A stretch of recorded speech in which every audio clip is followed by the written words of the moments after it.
আলিপুরদুয়ারে ভুতুড়ে ভোটারের ছড়াছড়ি, ৭৩ জন ডুপ্লিকেট ভোটার।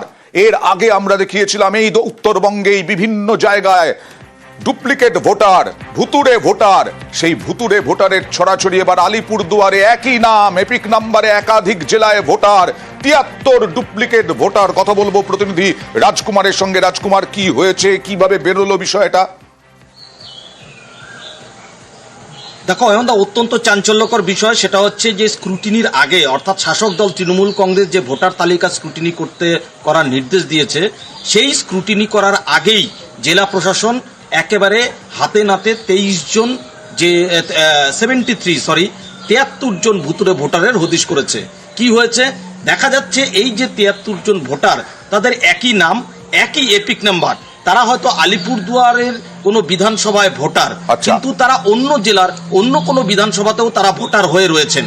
এই যে চাঞ্চল্যকর বিষয়, এই জেলা প্রশাসনের পক্ষ থেকে ইতিমধ্যে এই তালিকা তৈরি করা হয়েছে এবং এই তালিকা অয়নদা একমাত্র আমাদের হাতেও এসে পৌঁছেছে। আমাদের কাছে সেই তালিকা রয়েছে। সেই তালিকা ধরে প্রশাসনের পক্ষ থেকে যারা বিএলও আছেন তাদেরকে তদন্ত করার নির্দেশ দেওয়া হয়েছে। অয়নদা, জেলা প্রশাসন আইডেন্টিফাই করেছে আলেকজান্ডার পোর্টালের এই নাম বের হয়ে গেছে, যেটা জেলা প্রশাসনের কাছ থেকে আমরা পেয়েছি এবং অনলাইনেও পেয়েছি। এটা অটোমেটিক বাদ যাবে। কত সংখ্যাটা কত এখন এই মুহূর্তে পাওয়া গেছে? 73 নম্বর অফ ভোটার্স আছে, যার 2 জায়গা ভোটিং নাম। এবার বালুরঘাটে একই এপিকে 2 ভোটার। বালুরঘাটের ঘটনা, একই এপিকে 2 ভোটার। এখনো পর্যন্ত যা জানা যাচ্ছে, এপিক নাম্বার 1 বালুরঘাট গুজরাতের এপিকে একই নাম্বার। তালিকা যাচাইয়ে নজরে আসে গড়মিল। বালুরঘাটের বাসিন্দা ডালিয়া রায়ের এপিকে গড়মিল। কথা বলবো প্রতিনিধি অনুপের সঙ্গে। অনুপ, কজনের এইরকম একই এপিকে 2 জনের নাম পাওয়া যাচ্ছে? দেখো, আজ থেকে বালুরঘাট শহরে এই তল্লাশি শুরু হয়েছে এপিক নিয়ে। বালুরঘাট পৌরসভার চেয়ারম্যান তার নিজের ওয়ার্ডে আজ সকালে তিনি বাড়ান এবং সেখানে তিনি নিজের ওয়ার্ডে দেখতে পান যে একই এপিকে 2 জনের নাম। একজন বালুরঘাটের ডালিয়া রায়, তার বাড়ি বালুরঘাটের এই 5 নম্বর ওয়ার্ডেই, এবং ওই একই এপিক নাম্বারে রয়েছে গুজরাটের আহমেদাবাদের একজনের নাম ভবেশ ভাই প্রজাপতি। এই একই নামে তারা যখন সেইখানে যখন সার্চ করতে থাকে, সেখানে দেখে একই এপিকের মধ্যে 2টো নাম পাওয়া যাচ্ছে।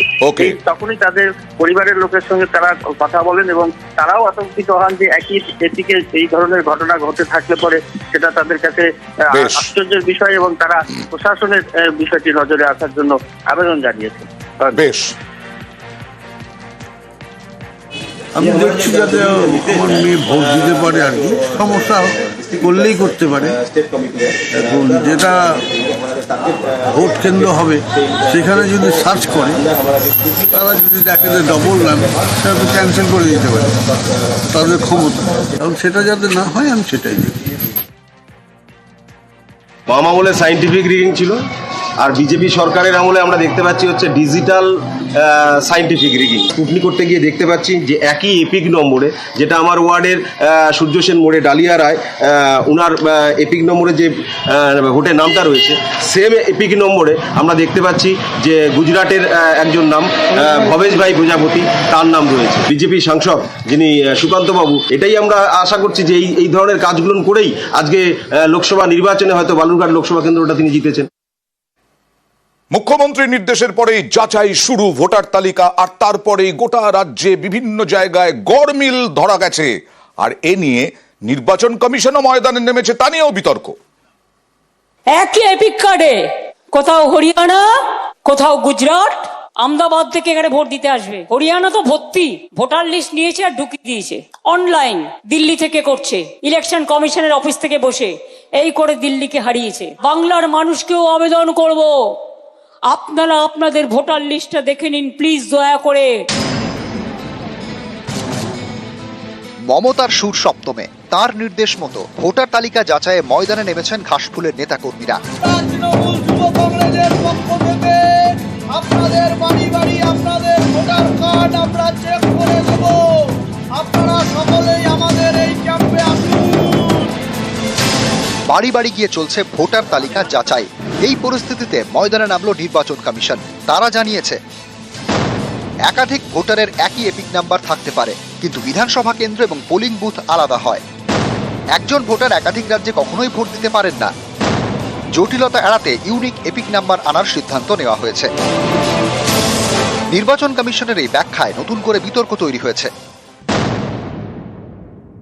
নির্বাচন কমিশন কিছু বক্তব্য রেখেছে, সেই বক্তব্যে মমতা বন্দ্যোপাধ্যায়ের অভিযোগকে মান্যতা দেওয়া হয়েছে যে হ্যাঁ, ভোটার লিস্টে বাইরের রাজ্যের ভোটার এই ভোটার লিস্টে কিছু অনিয়ম ঘটছে। তার কোনো সদুত্তর নেই ওখানে যে কেন এটা হলো। একটা হাই লেভেল তদন্ত প্রয়োজন। ইলেকশন কমিশনকে আমরা বিশ্বাস করছি না।